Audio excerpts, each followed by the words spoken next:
नमस्कार, भक्ति दर्शन समाचारमा स्वागत छ। म हेमा शर्मा। आज मिति 2079 साल कार्तिक महिनाको 21 गते सोमबार, नलनाम संवत्सर सूर्य दक्षिणांश ऋतु कार्तिक शुक्ल पक्षको चतुर्दशी तिथि 16 बजेर 38 मिनटसम्म, उपरान्त पूर्णिमा तिथि। चन्द्रमा धनु राशिमा इस सम्वत 2022 नोभेम्बर महिनाको 7 तारिक, शक सम्वत 1944 र नेपाल सम्वत 1142। आज सूर्योदय बिहान 6 बजेर 18 मिनटमा र सूर्यास्त साँझ 17 बजेर 16 मिनटमा। सर्वप्रथम अहिलेसम्मका प्रमुख समाचार। यही कार्तिक 22 गते मंगलबार कार्तिक शुक्ल पूर्णिमामा ग्रस्तोदित खग्रास चन्द्रग्रहण लाग्दै मंगलबार बेलुकी 5 बजेर 11 मिनटमा चन्द्रोदय हुँदादेखि नै ग्रहण लागेर नै उदय हुने भएकाले ग्रस्तोदित चन्द्रग्रहण हुने। चन्द्रमा पुरै ढाक्ने खग्रास ग्रहण बेलुकी 5 बजेर 13 मिनटमा सूर्यास्त भएपछि स्पष्ट रूपमा देखिने। कार्तिक 22 गते मंगलबार बिहान 8 बजेर 11 मिनटदेखि नै बाल, वृद्ध र बिरामी बाहेकलाई भोजन निषेध। ग्रहणका बेला जप, स्नान, ध्यान, पाठ लगायत कर्म गर्दा फलदायी हुने शास्त्रीय वचन। कार्तिक शुक्ल चतुर्दशी आज भगवान नारायणका साथै विशेष गरी भगवान शङ्करको पनि विशेष रूपले पूजा उपासना गरिँदै चतुर्मासको 4 महिनाका लागि भगवान विष्णुले सृष्टिको भार भगवान शङ्करलाई सुम्पिनुहुन्छ भन्ने मान्यता अनुसार आजदेखि शङ्करले फेरि सृष्टिको भार भगवान विष्णुलाई नै सुम्पिनुहुने धार्मिक मान्यता। कार्तिक शुक्ल वैकुण्ठ चतुर्दशी यो व्रत शैव र वैष्णवहरूको आपसी एकताको प्रतीकका रूपमा रहेको धर्मशास्त्रविदहरूको भनाई। पूर्णिमाको व्रत पनि आजै गरिँदै। बागलुङको जैमिनी र गलकोट नगरपालिका, काठे खोला र बरेङ गाउँपालिकाको सङ्गमस्थल तथा जैमिनीको ऐतिहासिक, धार्मिक तथा पर्यटक स्थल गाजाको दहमा हरेक वर्ष जस्तै यस वर्ष पनि वैकुण्ठ चतुर्दशीको अवसरमा विशेष मेला। सरोकारवालाको नजर कम पुगेको झेलमा परेको गाजाको दह क्षेत्रमा युवाहरूद्वारा हरेक वर्ष गरिने वैकुण्ठ चतुर्दशी मेलाको प्रयासले प्रचार प्रसार र प्रवर्धनमा सहयोग। रुद्रताल पनि भनिने गाजा दहको पुरानो स्वरूप नखलबलाई यसको सौन्दर्यलाई यथावत राखेर संरक्षण गरिँदै पर्यटन गतिविधि हुन थालेसँगै गाउँलेद्वारा पर्यटक लक्षित सिद्ध बराह सामुदायिक होमस्टे सञ्चालन। दमौली बजारलाई कुहिराले ढपक्क ढाकेको र सूर्योदयको दृश्य हेर्न तनहुँको ब्यास नगरपालिका 5 मानुङकोटमा आन्तरिक तथा बाह्य पर्यटकको भिड बढ्दै घामको किरण सुरु भएसँगै कुहिरो बिस्तारै फाटेर दमौली बजार तथा सुन्दर हिम श्रृङ्खला छर्लङ्ग देखिने मानुङकोटबाट धौलागिरी, माछा पुछ्रे, अन्नपूर्ण, मनास्लु, लमजुङ हिमालको दृश्य अवलोकन गर्न सकिने।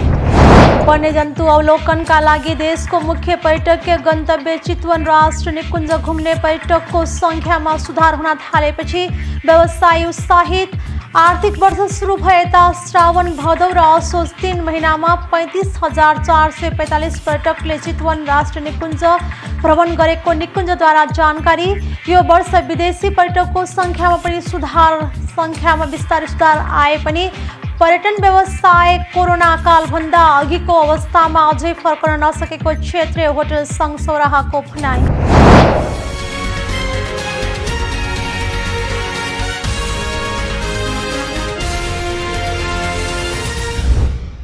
अब समाचार विस्तारमा। आज कार्तिक शुक्ल पक्षको चतुर्दशी तिथि। कार्तिक शुक्ल चतुर्दशीका दिन वैकुण्ठाधिपति भगवान विष्णुको पूजा अर्चना गर्ने चलन छ। कार्तिक शुक्ल चतुर्दशीमा एक चतुर्मासका लागि भगवान विष्णुले सृष्टिको भार भगवान शङ्करलाई सुम्पिनुहुन्छ भन्ने मान्यता छ। यी 4 महिना शिवले मात्र ब्रह्माण्ड चलाउनुहुन्छ। 4 महिना सुतेपछि देवथानी एकादशीका दिन भगवान विष्णु उठ्ने र वैकुण्ठ चतुर्दशीको दिन भगवान शङ्करले फेरि सृष्टिको भार भगवान विष्णुलाई सुम्पिदिने धार्मिक विश्वास छ। रातभर पूजा गरेपछि दोस्रो दिन अर्थात् कार्तिक शुक्ल पूर्णिमाका दिन फेरि भगवान शिवको पूजा गरी मात्र भोजन गर्नुपर्ने धार्मिक मान्यता छ। वैकुण्ठ चतुर्दशीको यो व्रत शैव र वैष्णवहरूको आपसी एकताको प्रतीक पनि हो। यस वर्षको कार्तिक शुक्ल चतुर्दशी 2 दिन परेको छ। आजै पूर्णिमा व्रत पनि रहेको छ। स्थितिमा चन्द्रमा सर्वाधिक चम्किलो र तेजिलो रूपमा रहेको हुन्छ। यस दिन व्रत बस्नाले चन्द्रमाको असीम कृपा प्राप्त हुने र स्वास्थ्य समृद्धि र शान्ति प्राप्त हुने विश्वास गरिन्छ। पूर्णिमाको दिन विशेष गरी भगवान शिव र विष्णुको आराधना गरिन्छ। भगवान विष्णुलाई सत्यनारायणको रूपमा विशेष अर्चना पनि गर्ने परम्परा छ। सामान्यतया सत्यनारायण पूजा जहिले गरे पनि हुने भए पनि पूर्णिमाको दिनमा गरिने यस पूजाको फल निकै धेरै मानिन्छ। वैज्ञानिक हिसाबले हेर्दा पूर्णिमाको दिन पृथ्वीमा गुरुत्व बलको प्रभाव धेरै रहने र यस दिन व्रत बसेर भगवानको नाम स्मरण गर्दा आत्मशुद्धि हुने बताइन्छ। यस दिन व्रत बस्नाले मेटाबोलिक प्रक्रिया सुदृढ रहने, ग्यास्ट्रिक समस्याहरू हल भएर जाने र शरीरमा सकारात्मक ऊर्जा बढ्ने बताइएको छ। यस दिनको व्रत बिहान सूर्योदयको समयबाट साँझमा चन्द्रोदय भएसम्म गरिन्छ। कसैले निराहार र निर्जल बसेर यस व्रत लिने गरेका छन् भने कसैले एक छाक मात्र खाएर अलिनो आहार ग्रहण गरेर व्रत बस्ने गरेका छन्। साँझमा चन्द्रोदयपछि चन्द्रमाको दर्शन, पूजा आरती तथा अर्घदानसँगै व्रत समापन गरिन्छ। यही कार्तिक 22 गते मंगलबार कार्तिक शुक्ल पूर्णिमामा ग्रस्तोदित खग्रास चन्द्र ग्रहण लाग्दैछ। बेलुकी 5:11 मा चन्द्रोदय हुँदादेखि नै ग्रहण लागेर नै उदय हुने भएकाले ग्रस्तोदित चन्द्र ग्रहण भनिएको नेपाल पञ्चाङ्ग निर्णायक विकास समितिले जनाएको छ। ग्रहणले पुरै चन्द्रमा ढाक्ने भएकाले खग्रास भनिएको हो। मंगलबार बेलुकी 5:13 मा सूर्यास्त भएपछि ग्रहण स्पष्ट रूपमा देखिनेछ। बेलुकी 5:27 मा ग्रहणको उन्मिलन हुने समितिका कार्यकारी निर्देशक सूर्यप्रकाश टुङ्गेलले बताउनु भएको छ। बेलुकी 6:34 मा ग्रहण सकिने पनि उहाँले जानकारी गराउनु भएको छ। उक्त ग्रहण 1 घण्टा 23 मिनट नेपालबाट देखिनेछ। चन्द्रग्रहणको 9 घण्टा अघिदेखि सुतक लाग्ने धर्म ग्रन्थहरूमा उल्लेख रहेको धर्मशास्त्रविद प्राध्यापक देवमणि भट्टराईले बताउनु भएको छ। कार्तिक 22 गते मंगलबार बिहान 8:11 देखि नै बाल, वृद्ध र बिरामी बाहेकलाई भोजन निषेध गरिएको छ। बेलुकी 6:34 मा ग्रहण सकिएपछि मात्र भोजन गर्न हुने पनि उहाँले जानकारी गराउनु भएको छ। ग्रहणका बेला जप, स्नान, ध्यान, पाठ लगायत कर्म गर्दा फलदायी हुने शास्त्रीय वचन छ।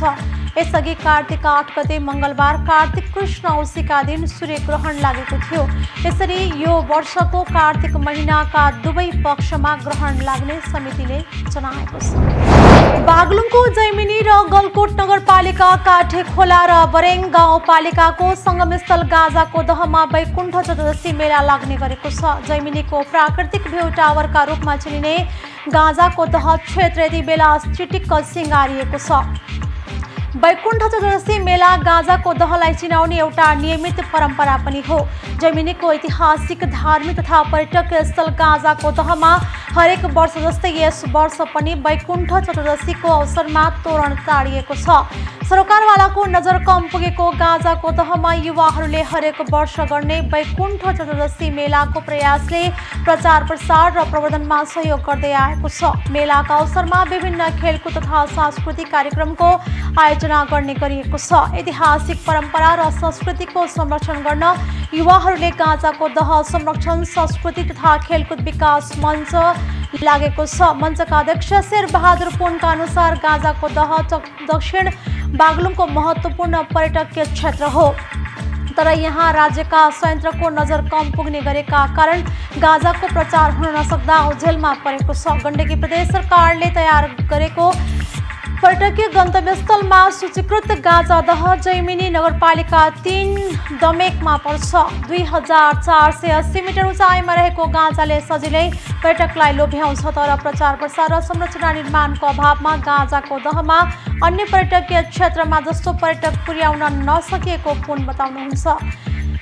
गाउँ पाखा र वन हुँदै सवारी चढेर गाजाको दह आउन सकिन्छ। बास बस्न आउनेका लागि यहाँ घरबारको पनि व्यवस्था छ। उहाँका अनुसार बागलुङ नगरपालिकाको सिगाना, काठे खोला गाउँपालिकाको रेस, बोरेङको धुल्लु, बास्कोट र जैमिनी नगरपालिकाको दमेकको बाटो भएर यहाँ आउन सकिन्छ। गाजा दहलाई पहिले रुद्रताल पनि भनिने गरेको उहाँ बताउनुहुन्छ। सोदहको पुरानो स्वरूप नखलबलाई यसको सौन्दर्यलाई यथावत राख्न संरक्षण गरिएको बताइएको छ। हिउँदका घमाइला दिनमा दहमा छल्किने हिमालका दृश्य कैद गर्न आन्तरिक पर्यटक यहाँ पुग्ने गरेको भए पनि सन्तोषजनक नरहेको जैमिनी 3 का वडाध्यक्ष कृष्ण भुजेल बताउनुहुन्छ। केही समय पहिला गाँजाको विकासका लागि पहल हुँदै तथा रोकिँदै पछिल्लो पटक आफूहरूले सीमा जोडिएका सबै वडासँगको समन्वयमा यहाँ पूर्वाधार विकास गर्ने योजना बनाएको बताइएको छ। बैकुण्ठ चतुर्दशीमा मात्रै नभई यहाँ सधैँ मेला लागे जस्तै पर्यटक भित्राउने गरी काम गर्नुपर्ने चुनौती रहेको सरकारवालाको भनाइ छ।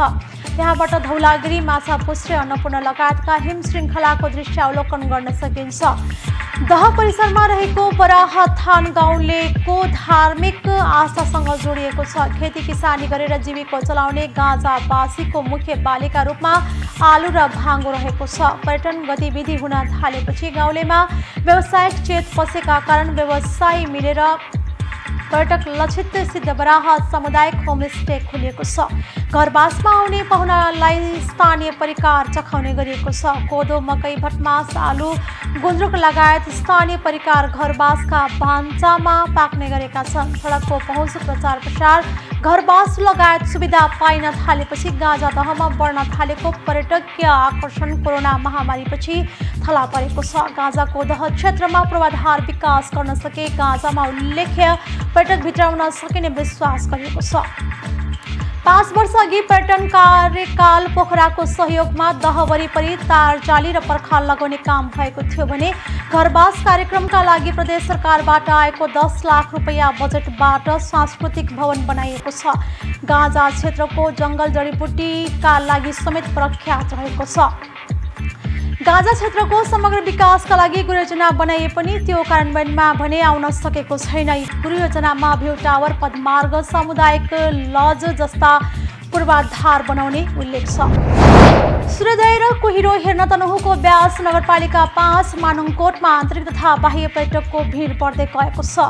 दमोली बजारलाई कुहिरोले ढपक्क ढाकेको र सूर्योदयको दृश्य हेर्न यस वर्षकै सबैभन्दा बढी पर्यटक शनिबार 5000 बढी पर्यटक मानुङकोट पुगेको जानकारी प्राप्त भएको छ। मानुङकोटमा गत शुक्रबार रातिदेखि नै पर्यटकको चहल पहल बढेको थियो।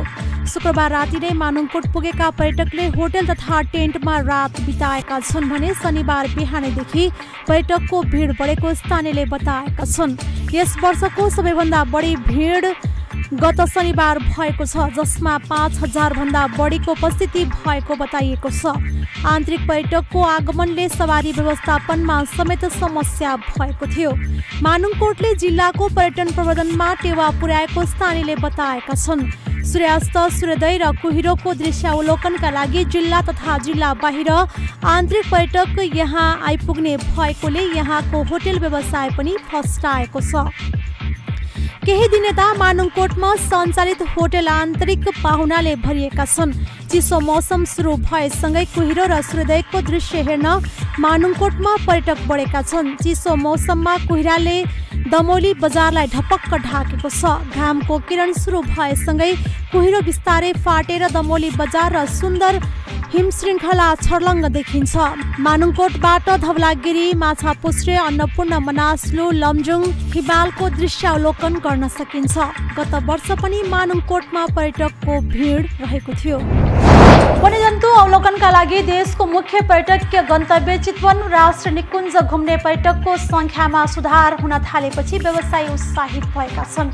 यो आर्थिक वर्ष सुरु भएता श्रावण, भदौ र असोज 3 महिनामा 35445 पर्यटकले चितवन राष्ट्रिय निकुञ्ज भ्रमण गरेको निकुञ्जका सूचना अधिकारी सहायक संरक्षण अधिकृत गणेश प्रसाद तिवारीले जानकारी दिनुभएको छ। एक रिपोर्ट।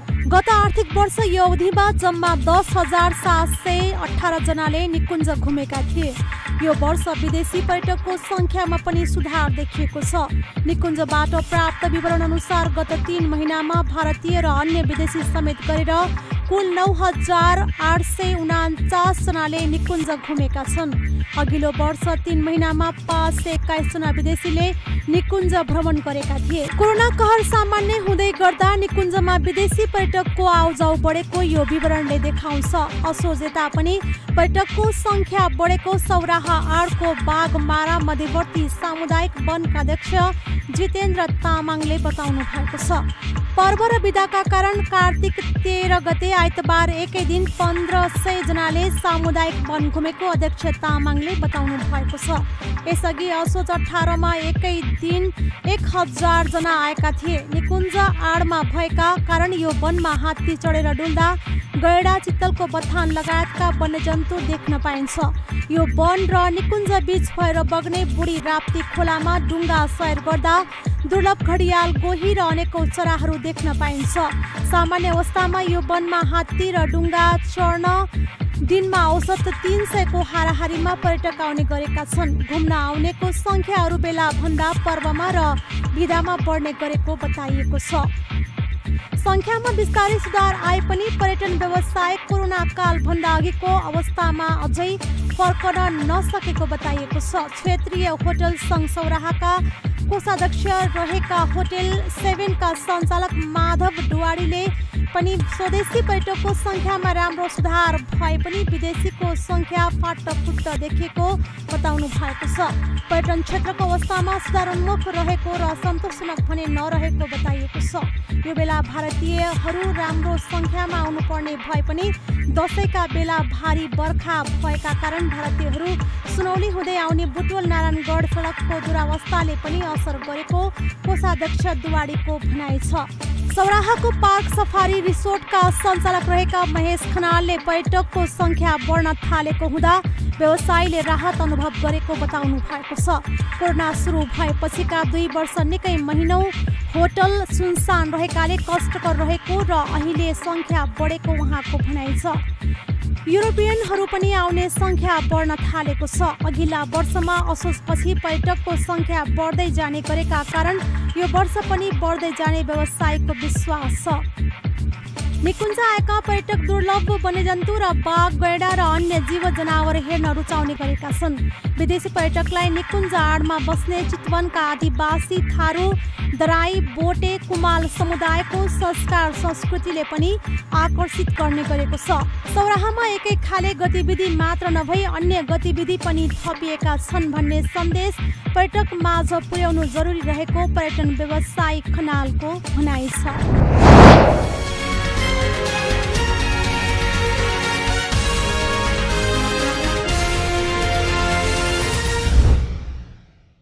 अहिले हामी भक्ति दर्शन समाचारको अन्त्यमा आइसकेका छौं। जाँदा जाँदै प्रमुख समाचार पुनः एकपटक।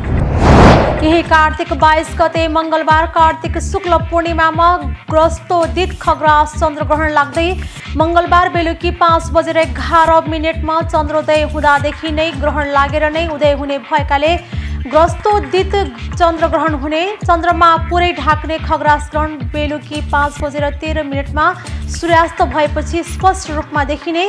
कार्तिक 22 गते मंगलबार बिहान 8:11 देखि नै बाल, वृद्ध र बिरामी बाहेकलाई भोजन निषेध। ग्रहणका बेला जप, स्नान, ध्यान, पाठ लगायत कर्म गर्दा फलदायी हुने शास्त्रीय वचन। कार्तिक शुक्ल चतुर्दशी आज भगवान नारायणका साथै विशेष गरी भगवान शंकरको पनि विशेष रूपले पूजा उपासना गरिँदै चतुर्मासको 4 महिनाका लागि भगवान विष्णुले सृष्टिको भार भगवान शंकरलाई सुम्पिनुहुन्छ भन्ने मान्यता अनुसार आजदेखि शंकरले फेरि सृष्टिको भार भगवान विष्णुलाई नै सुम्पिनुहुने धार्मिक मान्यता। कार्तिक शुक्ल वैकुण्ठ चतुर्दशी यो व्रत शैव र वैष्णवहरूको आपसी एकताको प्रतीकका रूपमा रहेको धर्मशास्त्रविदहरूको भनाई। पूर्णिमाको व्रत पनि आजै गरिँदै बागलुङको जैमिनी र गलकोट नगरपालिका, काठे खोला र बरेङ गाउँपालिकाको संगमस्थल तथा जैमिनीको ऐतिहासिक, धार्मिक तथा पर्यटक स्थल गाजाको दहमा हरेक वर्ष जस्तै यस वर्ष पनि वैकुण्ठ चतुर्दशीको अवसरमा विशेष मेला। सरोकारवालाको नजर कम पुगेको झिलमा परेको गाजाको दह क्षेत्रमा युवाहरूद्वारा हरेक वर्ष गरिने वैकुण्ठ चतुर्दशी मेलाको प्रयासले प्रचार प्रसार र प्रवर्धनमा सहयोग। रुद्रताल पनि भनिने गाँजा दहको पुरानो स्वरूप नखलबलाई यसको सौन्दर्यलाई यथावत राखेर संरक्षण गरिँदै पर्यटन गतिविधि हुन थालेसँगै गाउँलेद्वारा पर्यटक लक्षित सिद्ध बराह सामुदायिक होमस्टे सञ्चालन। दमौली बजारलाई कुहिराले ढपक्क ढाकेको र सूर्योदयको दृश्य हेर्न तनहुँको ब्यास नगरपालिका 5 मानुङकोटमा आन्तरिक तथा बाह्य पर्यटकको भिड बढ्दै घामको किरण सुरु भएसँगै कुहिरो बिस्तारै फाटेर दमौली बजार तथा सुन्दर हिम श्रृङ्खला छर्लङ्ग देखिने मानुङकोटबाट धौलागिरी माछा पुछ्रे अन्नपूर्ण मनास्लु लमजुङ हिमालको दृश्य अवलोकन गर्न सकिने।